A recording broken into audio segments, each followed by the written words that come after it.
राजनीति में हड़कंप मचा हुआ है। दरअसल सुभाषपा के राष्ट्रीय अध्यक्ष ओम प्रकाश राजभर के एक बयान के बाद फिर से सियासी चर्चा तेज हो गया है। दरअसल सोशल मीडिया के विभिन्न प्लेटफॉर्म पर राजभर का एक बयान वायरल हो रहा है।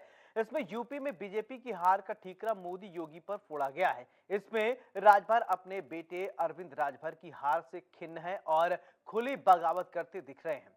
ये वीडियो बलिया का बताया जा रहा है। हालांकि ओम प्रकाश राजभर ने शाम होते होते सफाई दे डाली कि ये वीडियो एडिटेड है और विरोधियों की फैलाई गई फेक न्यूज है। उन्होंने बताया है कि सुभाषपा चीफ और यूपी सरकार में पंचायती राज और अल्पसंख्यक कल्याण विभाग के मंत्री ओम प्रकाश राजभर ने शुक्रवार को बलिया में सुभाषपा के केंद्रीय कार्यालय रसड़ा में समीक्षा बैठक की है। इस दौरान उन्होंने अपने कार्यकर्ताओं को संबोधित किया, कहा कि तमाम पार्टियों के नेता गठबंधन धर्म निभाना नहीं जानते, लेकिन हम लोगों को ईमानदारी से गठबंधन का धर्म निभाना आता है, हमने निभाया है। बैठक से जुड़ा एक वीडियो वायरल हुआ जिसमें सुभाषपा अध्यक्ष ओम प्रकाश राजभर के हवाले से कहा जाता है कि जनता ने मोदी योगी को नकार दिया है। कुछ ही देर में वीडियो वायरल होने लगता है जिसके बाद से सियासी घमासान बच जाता है। वहीं सियासी घमासान के बाद राजभर का पूरा कुनबा सफाई देने के लिए मैदान में उतर गया। राजभर के बेटे और पार्टी के महासचिव अरुण राजभर ने कहा कि राष्ट्रीय अध्यक्ष ने ऐसा कोई बयान नहीं दिया है। जो कुछ भी मीडिया और सोशल मीडिया पर चलाया जा रहा है ये विपक्षी दलों की साजिश है, फेक न्यूज चलाई जा रही है। एक एआई वीडियो बनाकर कट पेस्ट किया गया है। राजभर ने कहा कि हम योगी मोदी जी के नेतृत्व में काम कर रहे हैं, हम एनडीए गठबंधन में हैं और रहेंगे। ये ओम प्रकाश राजभर को बदनाम करने की नीयत से किया जा रहा है। वहीं राजभर ने अपने सोशल मीडिया प्लेटफॉर्म एक्स पर इस वीडियो को लेकर सफाई दी है, कहा कि यह वीडियो फेक है। तो कुल मिलाकर बड़ी बहस में आज हम चर्चा करें राजभर के बयान पर मचे घमासान को लेकर। एक खास पैनल हमारे साथ होगा, लेकिन उससे पहले एक रिपोर्ट आपको दिखाते हैं।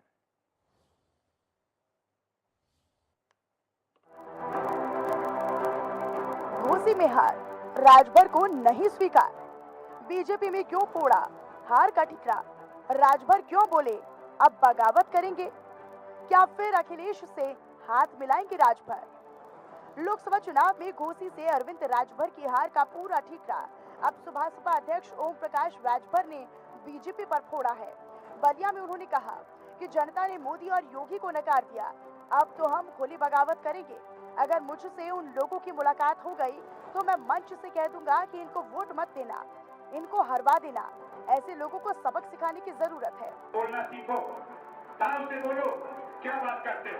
हमारी पार्टी ईमानदारी से जहां जो लड़ा उसको वोट दिया और गठबंधन के तमाम पार्टियों के नेता गठबंधन धर्म निभाना नहीं जानते, ऐसा धर्म नहीं जानते।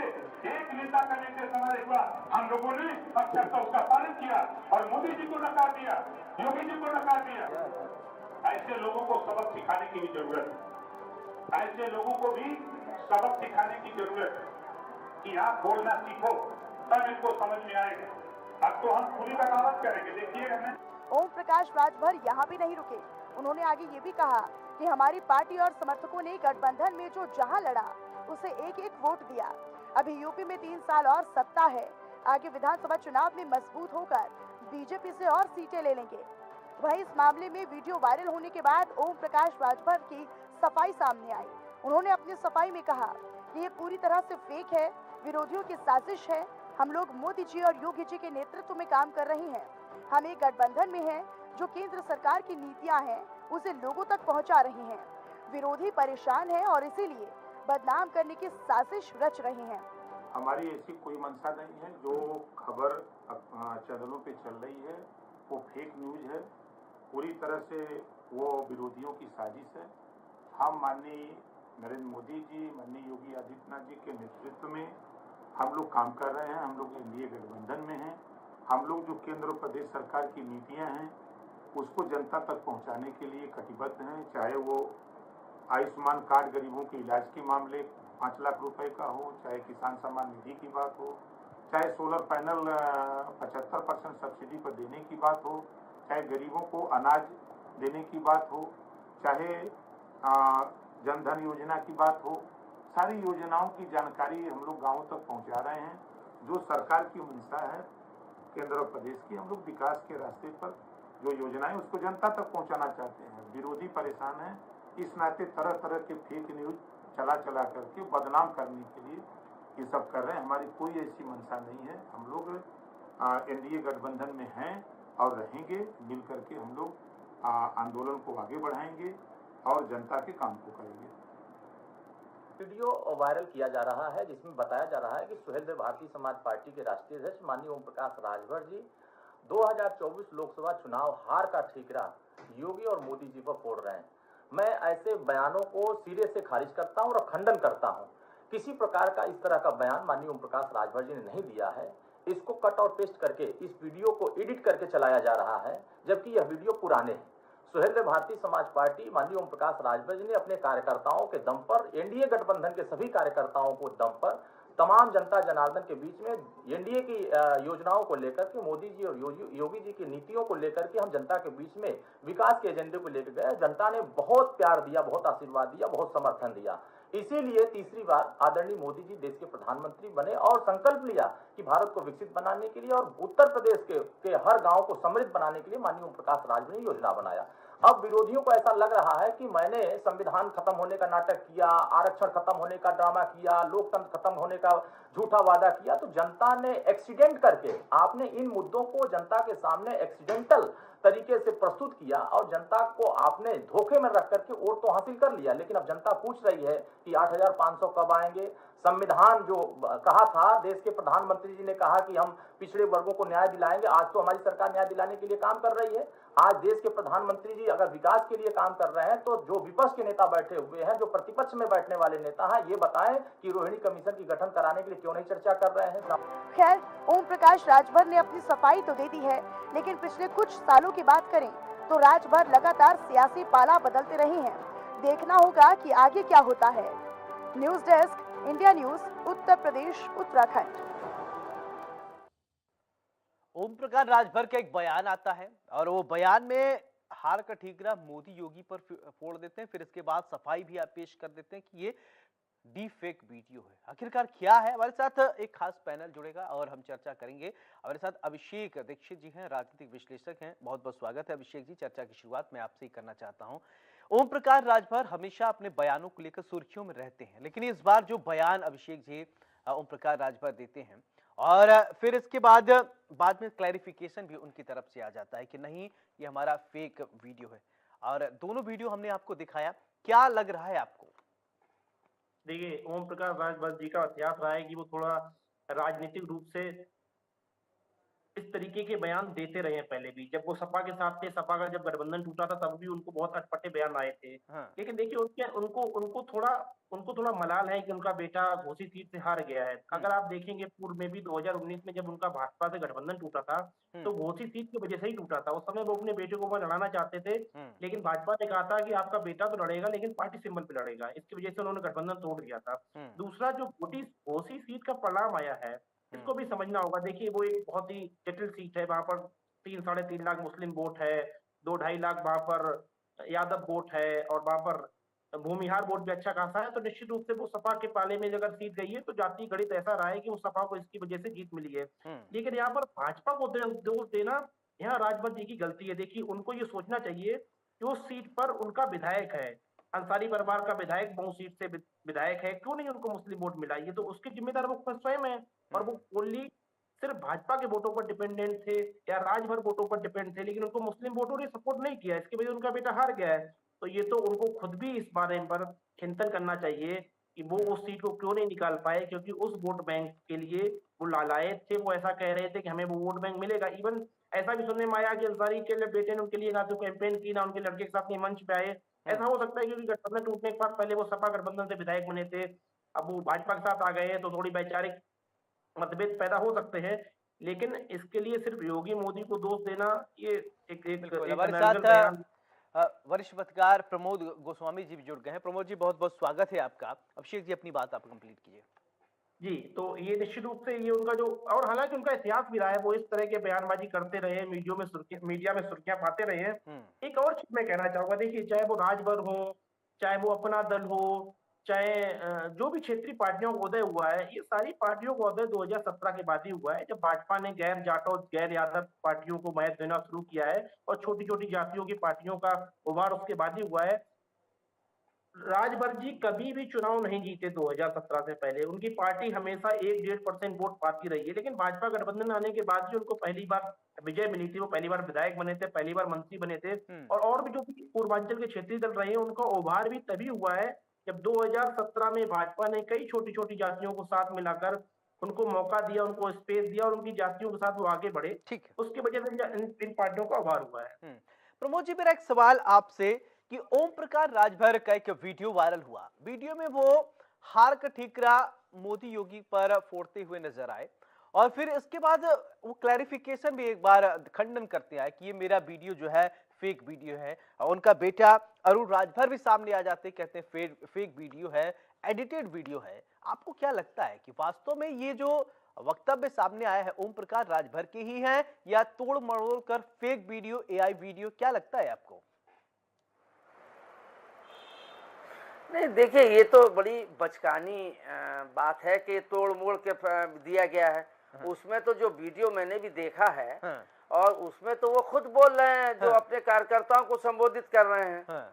असल में दिक्कत अब ये हो गई है कि अब राजनेता जो हैं या जो ये नेता बन गए हैं, मतलब बैसाखियों के सहारे जो नेता बन गए हैं या बनते जा रहे हैं, उनकी फितरत ये हो गई है कि पहले वो कुछ कह देते हैं, बाद में कहते हैं ये तो मीडिया का दोष है, ये फेक है, हमने कहा ही नहीं। तो अब ये जो मनोवृत्ति हो गई है, झूठ बोलने की राजनेताओं में जो प्रवृत्ति हो गई है। और जहां तक ओम प्रकाश राजभर की बात है, तो राजभर साहब की जो, अगर आप इनकी राजनीति की शुरुआत से लेकर और अब तक जो भी 2, 4, 6 वर्ष, 8 वर्ष की बात कह लीजिए, तो उनकी तो बुनियादें झूठ के आधार पर है। मतलब उनकी तो राजनीति की बुनियाद ही झूठ आधारित है। आप ये देखिए कि जब वो भाजपा से पहली बार, अभी जो पहले जो हमारे किसी यहाँ पैनलिस्ट ने कही थी, अभिषेक जी हैं, पहले तो 1.5% था, ये बात सही है। हाँ, तो अभिषेक जी ने जो कहा वो बिल्कुल सही कहा कि उनका 1.5-2% उनका वोट है। उसके बाद वो सहारा ले लेते हैं, कहीं सपा का, कहीं बसपा का। भाजपा ने ये जो शुरुआत करी कि जाति के समीकरणों को, देखिए इसके मूल में जाना होगा और उसके दुष्परिणाम भी आप देख लीजिए। प्रमाण के साथ ये बात कह रहा हूँ कि आप ये देख लीजिए कि भारतीय जनता पार्टी ने अनुप्रिया पटेलों को साधने के लिए अनुप्रिया पटेल को ले लिया, निषादों को साधने के लिए निषाद को ले लिया, राजभर को ले लिया। वो राजभर जो पानी पी पी के जब मंत्रिमंडल से में थे, उस समय सरकार को उन्होंने गाली दी, उनको, मोदी को, और उनको क्या नहीं कहा। लेकिन ये राजनीति है। अब वास्तविकता ये है कि अब जन सरोकारों की राजनीति का राजनीतिज्ञों से कोई लेना देना दूर दराज नहीं है। सत्ता कैसे प्रमोद जी, एक सवाल और, देखिए ओम प्रकाश राजभर जो है सत्ता में भी है, योगी सरकार के मंत्रिमंडल में है।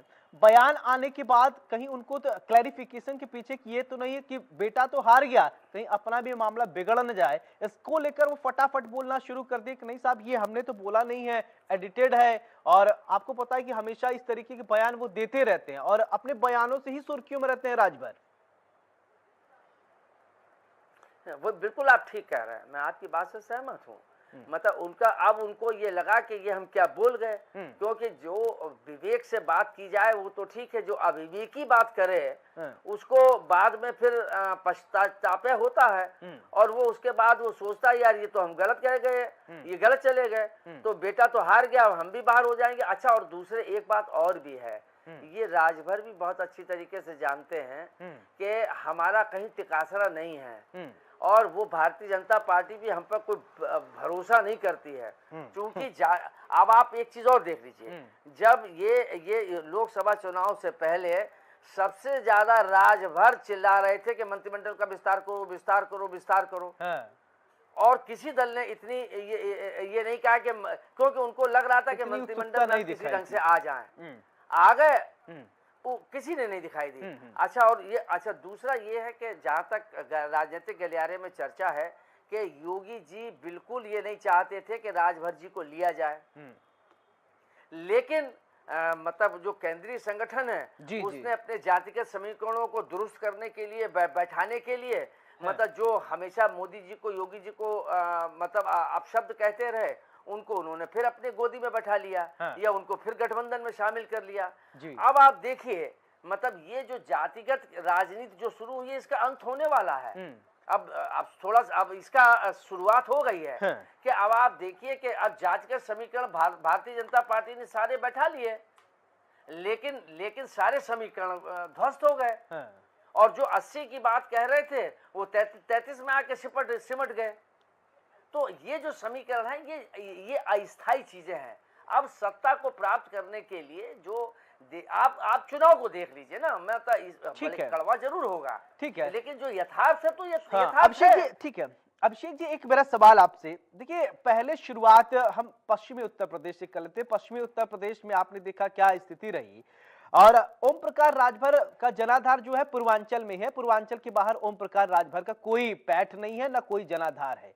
अब पश्चिम उत्तर प्रदेश में संजीव बालियान, संगीत सोम के बीच में अभी चली रही थी बातें खींचतान, तब से इसी समय ओम प्रकाश राजभर का ये बयान, यानी और बीजेपी भीतर घात के पहले से ही चिंतन मंथन कर रही है और वरिष्ठ नेताओं की और 40 नेताओं की लगभग टीम भी बनाई गई है कि ये सोचा जाए, समझा जाए कि आखिरकार हार की मुख्य वजह रही क्या है। लेकिन उसी दरमियान ये सब चीजें छन छन कर जो सामने आ रही है, इसको कैसे आप देखते हैं? इसका एक विश्लेषण कीजिए।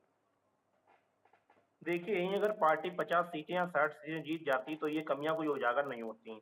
जो उठापटक चल रही है या जो द्वंद्व चल रहा है एक तरीके से बयानों का, उसका बहुत बड़ा कारण ये है कि भाजपा कई सीटों पर हार गई है। और निश्चित रूप से जब कोई पार्टी हार जाती है तो कई कमियां उजागर हो जाती हैं, जब जीत जाती है तो सारी कमियां उसकी दब जाती हैं। तो द्वंद्व पश्चिमी उत्तर प्रदेश में चला है वो गुजरात के एक बयान से शुरू हुआ, बाद में वहां पर संगीत सोम ने इससे पहले भी ऐसा बोला है विधानसभा चुनाव के दौरान की 2022 में जो उनकी हार हुई है उसके लिए बालियान जिम्मेदार हैं, और उनके कई समर्थकों के ऊपर जो मुकदमे दर्ज कराए गए या जो भी हुआ उसके लिए वो पहले भी ऐसे बयान देते रहे हैं। लेकिन लोकसभा चुनाव के समय वो शांत थे, लेकिन जैसे चुनाव का परिणाम आया तो संजीव बालियान जी की तरफ से ऐसा आरोप लगाया गया कि नहीं, उसके लिए संगीत सोम या उनके लोग जिम्मेदार हैं, क्योंकि उनकी विधानसभा से भी भाजपा बुरी तरह हारी। और निश्चित रूप से मुजफ्फरनगर की हार का समीक्षा भाजपा जरूर करेगी। उसका ही कारण है 2014 और 2019 में भाजपा ये सीट तब जीती है जब रालोद भाजपा के साथ नहीं थी। आज रालोद भी भाजपा के साथ थी, इसके बावजूद ये सीट भाजपा हार गई है। तो निश्चित रूप से हार का दर्द संजीव जी को होगा और कहीं ना कहीं उसी वजह से ये द्वंद्व दिख रहा है। और जो बयान इस समय राजभर का आया है वो कहीं ना कहीं पार्टी को हो सकता है कि एक नए प्रेशर में लेना चाहते हो, क्योंकि उनको लग रहा है पार्टी इस समय वो थोड़ा अंतर्द्वंद में चल रही है, हार की वजह से पार्टी में समीक्षाएं चल रही हैं और पार्टी बैकफुट पर है, तो वो कहीं ना कहीं पार्टी को थोड़ा प्रेशर में भी लेना चाह रहे हो, ऐसा हो सकता है। और राजभर का इतिहास रहा है कि अक्सर 2022 में उनको ये लग रहा था कि शायद अखिलेश यादव आ जाएंगे तो वो अखिलेश यादव की तरफ चले गए, लेकिन जैसे ही अखिलेश यादव उन्होंने देखा भाजपा की सत्ता आ गई है तो वो अखिलेश यादव के खिलाफ बोलना शुरू कर दिए थे। और उन्होंने तो यहाँ तक कह दिया था कि अखिलेश यादव 60-70 सीटें ला सकते थे, हमारी वजह से वो 112 पे पहुंच गए हैं। तो कहीं ना कहीं वो भाजपा को उसी समय से उन्होंने ले जाने का प्रयास किया था, क्योंकि वो भी चाहते हैं कि हम सत्ता में रहें। वो जीवन में पहली बार 2017 में विधायक बने, मंत्री बने, तो उसके बाद भी वो बनना चाह रहे थे, वो बन भी गए किसी तरह। ठीक है प्रमोद जी, एक मेरा सवाल आपसे कि ओम प्रकाश राजभर ने ये जो बयान दिया उसका देखिए दो जगह असर पड़ना है, क्योंकि दो बड़े नेताओं का नाम लिया है जिनके इर्द गिर्द ही भारतीय जनता पार्टी इस समय घूमती है। उत्तर प्रदेश की बात करें तो योगी जी का सर्वमान्य चेहरा है, और केंद्र में अगर बात करें तो मोदी। इन दो बड़े चेहरों को टारगेट करके बोलना कितना इनको नुकसान कर सकता है? देखिए, नुकसान तो निश्चित रूप से होगा, नंबर 1। नंबर 2, ये भारतीय जनता पार्टी चाहे मोदी जी हो चाहे योगी जी हो, ये दोनों जानते हैं कि राजभर जी की क्या हैसियत है। कुछ जगह है, पूरा पूर्वांचल नहीं है, कि जहां राजभर वोट बैंक है। और अब मुझे लगता है कि राजभर समाज भी बात को समझने लगा है कि पहले पिता और अब बेटा समाज, राजभर समाज जो है वो खाली उनके झंडे और डंडे उठाता रहे। तो वो चीजें अब ऐसा नहीं है, लोगों की समझ में आ जाएंगी, थोड़ा वक्त लगता है। अब ये जातिगत राजनीति भी अब धीरे धीरे से स्टार्ट हो गई है। इसका भी इस चुनाव ने ये संदेश देने की कोशिश की है कि जो जातिगत समीकरण थे वो सारे के सारे गड़बड़ा गए। जो भारतीय जनता पार्टी ने अंकगणित बैठाई थी जातिगत समीकरणों की, उसका क्या परिणाम हुआ जब जनता हो गई। बेसिक बात यह है, देखिए कि जब आप जन सरोकारों की, जनता की प्रॉब्लम्स पर जब आप राजनीति नहीं करेंगे, जातिगत समीकरणों पर करेंगे, इधर उधर के गोटे बिछाने में सत्ता हासिल करने के लिए प्रयोग करेंगे, तो वो ज्यादा दिन नहीं चलती है। ठीक है, आप देख लीजिए इस चुनाव में, इस पूरे चुनाव में कहीं भी भैंस चोरी हो गई, मंगलसूत्र चोरी हो गया, मंदिर हो जाएगा, मुजरा हो गया, सब हो गया, लेकिन महंगाई, गरीबी, बीमारी और किसानों के मुद्दे पर एक चर्चा नहीं हुई। तो अब जब ये होगा तो वो उसका परिणाम क्या हुआ? उसका परिणाम ये हुआ कि उनने कहा ठीक, मुजरा हो रहा, होने दीजिए, भैंस चोरी हो रही, होने दीजिए। उसके बाद उन्होंने सत्ता पलट दी, एब्सोल्यूट मेजॉरिटी नहीं दी, उत्तर प्रदेश में 33 में लाके खड़ा कर दिया।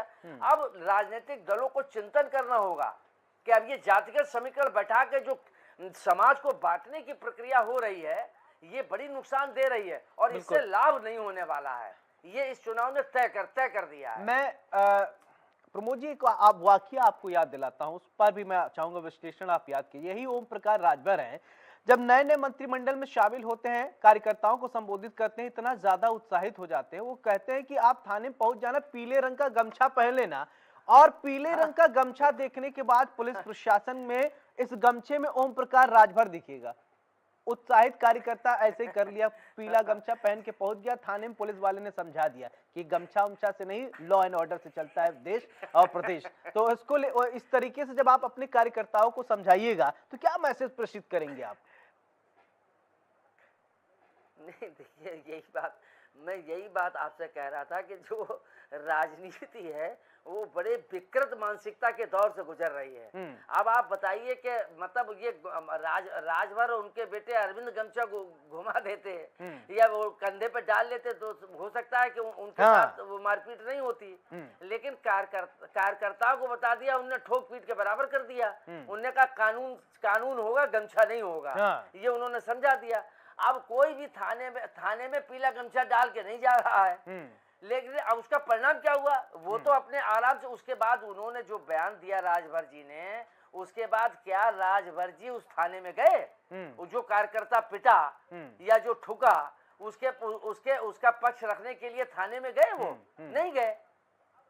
मैं यही बात आपसे कह रहा हूं कि अब राजभर समाज भी समझ गया है कि ये हमको सिर्फ बेवकूफ बनाने के अलावा जातिगत आधार पर हमको बेवकूफ बनाया जा रहा है। हमारी गरीबी वहीं पर है, हमारी बेरोजगारी वहीं पर है, हमारी समस्याएं वहीं पर हैं। खाली हमको ये बता के ये बेवकूफ बना के जो जातिगत समीकरण बैठाए जा रहा है। अच्छा, दूसरी बात एक और देख लीजिए आप, मतलब एक बड़ी बात मैं आपसे कह रहा हूँ। आप इससे पहले देख ले, समाजवादी पार्टी के बारे में ये परसेप्शन था कि यादव एम/वाई फैक्टर था जी, लेकिन अखिलेश जी ने बड़ी बुद्धिमत्ता से इस चीज को समझा।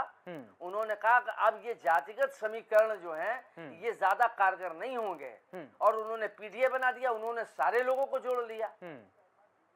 तो अब ये उसका उनको एडवांटेज भी मिला, उसका उनको लाभ भी मिला। बिल्कुल। और ये जो सत्ता पक्ष था, वो सत्ता पक्ष पीडीए को नहीं समझ पाया। वो समझ रहा था कि ये तो ऐसे ही उठाया हुआ एक कदम है, लेकिन उसने जो है एक सारे समीकरणों को घुमा दिया। तो अब मुझे लगता है कि अब जिस ढंग से राजनीति के लोग जातिगत समीकरणों का आधार लेके कर रहे हैं, वो धीरे धीरे कम होगा। ये शुरुआत हो गई है। चलिए अभिषेक जी, आपका बहुत बहुत शुक्रिया। प्रमोद जी, आपका भी बहुत बहुत शुक्रिया। तो आज बड़ी बहस में हमने चर्चा की कि आखिरकार ओम प्रकाश राजभर एक बयान देते हैं, बयान तेजी से सोशल मीडिया पर वायरल होता है, और सोशल मीडिया का जमाना है, जन जन तक पहुंचना कोई बड़ी बात नहीं है। और बयान योगी और मोदी को लेकर दे देते हैं कि निशाना साधे। भारतीय जनता पार्टी उत्तर प्रदेश में अभी चिंतन मंथन कर रही है कि आखिरकार वजह क्या है जिसकी वजह से 62 सीट से हम खिसक कर 33 सीट पर आ गए। ओम प्रकाश राजभर साहब का ऐसा बयान कहीं न कहीं भारतीय जनता पार्टी को चुभी। उन्होंने कहा कि क्लैरिफिकेशन चाहिए। ओम प्रकाश राजभर ताबड़तोड़ आते हैं, कहते हैं कि फेक वीडियो है, मैंने तो ऐसा कोई बयान दिया ही नहीं। उनका बेटा भी आ जाता है, बताता है कि ये मेरे पिताजी का ये बयान नहीं है। ओम प्रकाश राजभर ऐसा बयान दे ही नहीं सकते। लेकिन जो वीडियो है क्या वास्तव में वो एडिटेड वीडियो है, क्या वो एआई वीडियो है, या वास्तव में ओम प्रकाश राजभर ने ऐसी बयानबाजी की है?